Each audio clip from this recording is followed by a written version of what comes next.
Hello, my name is Dylan Mohan Gray, and I am the director of Fire in the Blood, which is a documentary about an interesting group of people who came together from different parts of the world to help break the blockade of low-cost antiretroviral medications for people living with HIV/AIDS in the global south, particularly the most affected regions of Africa.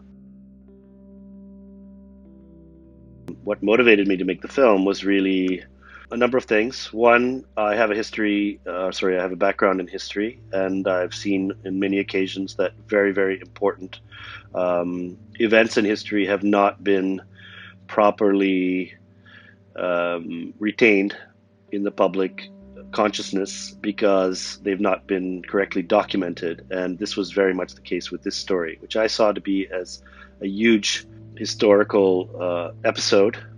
In fact, we often refer to it as the crime of the century in pitching Fire in the Blood. And it had definitely not been properly documented. There was no comprehensive overview of the story, either in film or book form. So that was something that I saw as a major problem that needed to be addressed. And secondly, there was a great sense of outrage that something like this could happen and that so many people would have to die needlessly for really no reason whatsoever. I mean, drugs were being produced very cheaply and helping people in certain countries, such as India, Brazil, Thailand. But the people that needed it the most of all in Africa were not getting these medications because of the efforts of Western governments working on behalf of multinational pharmaceutical companies whose revenues and whose sales of HIV/AIDS drugs were almost exclusively in Western countries, where only maybe 5% of people with HIV lived.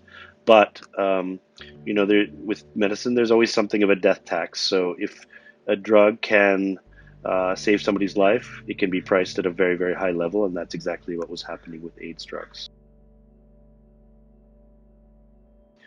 In terms of what is the situation now compared to how it was when the film came out in 2013. The situation is largely unchanged, I would say, in terms of access to medicine, which is a problem in rich countries, middle income countries, and poor countries. It's not exclusively a problem of developing countries.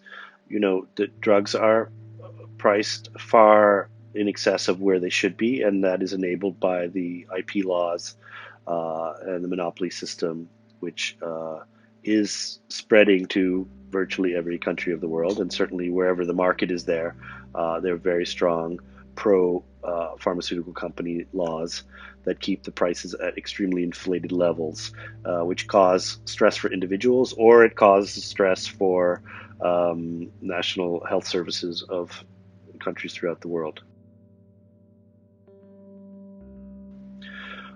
In terms of what people in Korea can do to help expand access to medicine, it's not always easy. I think it is important to have that understanding that this is a political issue, so that obviously big drug companies, in order to maximize their profits, use the immense resources at their disposal to lobby politicians and the political class in order to create laws that are favorable to them. And the more that the public is not part of the conversation, the worse the situation will be in terms of public interest versus the interests of giant pharmaceutical companies.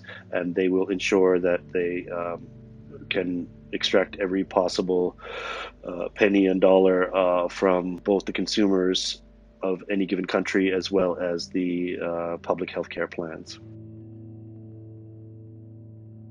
Today, we obviously have a global pandemic raging, which creates a lot of concern and interest in what the situation of access to medicine is going to be vis-a-vis drugs for COVID, either treatments or vaccines. In terms of vaccines, I would say generally, the media coverage has been tilted towards talking to people who have a vested interest in particular vaccine initiatives. That's a financial interest as well as a prestige interest. So I remain quite skeptical in terms of the outlook for a vaccine, given that, for example, billions and billions of dollars have been spent researching trying to find a vaccine for HIV over the last 30 some years, and that is nowhere in sight. Although obviously this effort is larger, and maybe the virus is less complex. I can't speak to that, but I think that there's probably in the media coverage a little bit of an overly optimistic view in terms of when we will actually have an effective vaccine that can be mass produced, given that virtually everybody in the world would require it. When one can certainly expect that the wealthy of the world will be favored because that's where the money is, and they're not accustomed to waiting for things.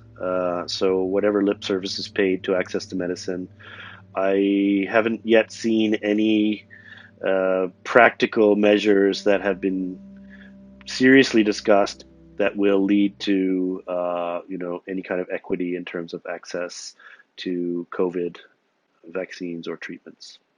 But I'm happy to be proven wrong about that.